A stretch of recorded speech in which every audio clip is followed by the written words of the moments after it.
A day in my life as a fisher student who conducts a mini experiment exploring the factors influencing the microbial growth of a fish or in a food.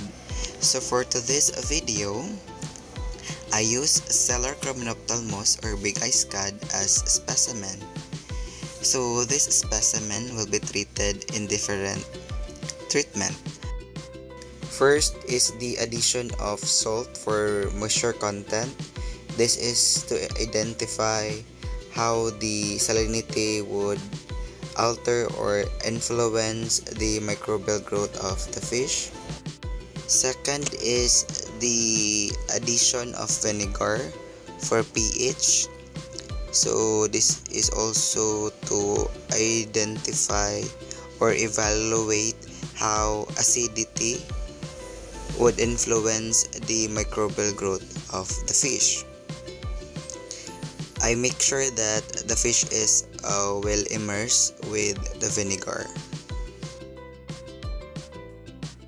And the last treatment is no additives.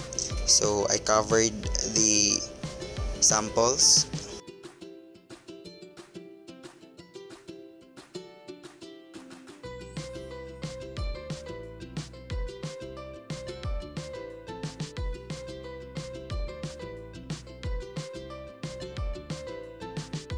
After 4 days, I examined the texture and the smell of different treatment and to see whether they are spoiled.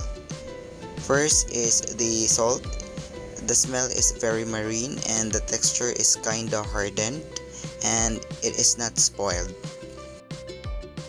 For the second treatment, which was the fish is immersed with vinegar, the smell is kinda acidic and its texture is very brittle and also it is not spoiled.